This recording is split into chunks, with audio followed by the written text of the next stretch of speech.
কলকাতা লিগকে গুরুত্ব না দিলেও চারটে নতুন প্লেয়ারকে সই করিয়েছে। কিয়ান নাসিরি, গ্লেন হয়তো খেলবেন না, কিন্তু দীপেন্দু বিশ্বাস খেলবে। পাশাপাশি সোহেল ভাট আছে এবং সালাউদ্দিনের সাথে ওর একটা দুর্দান্ত কম্বিনেশন। তোমরা কতটা আশাবাদী টিম জিতবে? আমরা নিজের টিমের উপর ভরসা রাখি, আমরা টিম জানি আমরা জিতব, কারণ আমাদের কিয়ান নাসিরি কলকাতা ফুটবল লিগ খেলেই উঠেছে। তোমরা কোথা থেকে এসেছো? আমরা এসছি বালিগঞ্জ, কসবা। টিকিট আছে? হ্যাঁ, টিকিট কেটেছো? কি মনে হচ্ছে?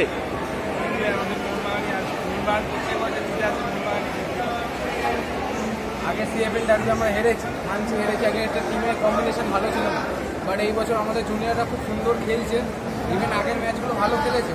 তো আমরা যে Kiyan Nassiri experience CFL, Dipendu experience CFL, Sohel ভাটও সিএফএল নিয়ে উঠেছে। তো আমরা আশাবাদী আমাদের টিম জিতবে, এবার একটা ভালো স্কোর লাইন হবে। ভালো স্কোর লাইন হবে। আজকের দিনটা কিন্তু আসিয়ান কাপ, ওদের খুব লাকি ডে। লাকি ডে হয়তো হতে পারে, বাট আজকের জন্য না, যে মোহনবাগানের সাথে খেলা। সেটা 2003, এটা 2025। হ্যাঁ, সময় চেঞ্জ হয়ে গেছে। এইভাবে বলবে ব্যাপারটা। সময় চেঞ্জ হয়ে গেছে কেন? লাস্ট একমাত্র এই ক বছরের মধ্যে ইস্টবেঙ্গল সিএফএল এই মনে হয় মোহনবাগানকে হারিয়েছে, এরপর হারাতে পারেনি। বাচ্চাদের কাছে বলো, বড়দের কাছে চার দিকে হেরেই এসছো, আজকেও হারবে।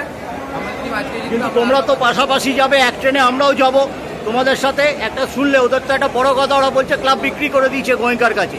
তাই, কারণ নামটা কিন্তু আমাদের আছে মোহনবাগান। ওদেরও কিছু এসসি, ওদেরও জাসিমের টিএমসি লেখা ছিল, ওরাও বিক্রি হতো ক্লাব। ওদেরও কিন্তু আমরা বলতে পারবো হ্যাঁ আমরা বিক্রি হয়েছি, যাই এসছি। আমরা আই লিগ জিতে আইএসএল এসছি, ওরা কোনো আই লিগের সেই মানে কি বলবো সাতটা পাইনি। কি করে আইএসএল এলো? কেন রিসেন্ট আমাদের এলো ইন্টারকাশি আইএসএল এসছে আই লিগ জিতে, মোহামেডান এসছে আই লিগ জিতে। সবাই আই লিগ জিতেই আসছে। আইএসএল যা রেজিস্টার হচ্ছে নতুন ক্লাব, তারা আই লিগ জিতেই আসছে। সারা কি করে এলো? এবার যদি বিক্রিত ক্লাব যারা বোঝাই যাচ্ছে মরশুমের প্রথম ডার্বির আগে সমর্থকরা আবার ফুটছেন। যে ছবি আমরা গত 2-3 বছর ধরেছি, তা দেখে এসেছি, তারই খণ্ডচিত্র শিয়ালদা স্টেশনে আমরা দেখছি। কি বলবে আজকে কে হিরো হবে? আজকে আমার কাছে হিরো অলওয়েজ কিয়ান নাসিরি। কেন? তোমার কিয়ান নাসিরি ওর প্রথম খেলছে, অনেক ফিরে এসেছে, আবার গোল করবে। সিএফএল থেকে ওটা ডেবিউ। ইভেন কিয়ান আমার সঙ্গে প্র্যাকটিস করতো সাউদানে, আমরা একসাথে কিয়ান প্র্যাকটিস, আমার সিনিয়রে ছিল কিয়ান, তো ওকে অনেক আগে থেকেই চিনি আমরা কিয়ানকে। কোথায় প্র্যাকটিস করতো? সাউদার্ন স্পোর্টস লেকের মাঠে। বিশ্বজিৎ ভট্টাচার্য, বিদ্যুৎ চক্রবর্তীরা, যেটা বাপু স্যারের গায়ে প্র্যাকটিস করতাম আমরা একসাথে। তো কিয়ান আমাদের সিনিয়র ছিল, তো ওকে ছোটো থেকেই দেখা আমাদের। তো আশাবাদী যে এটা বড়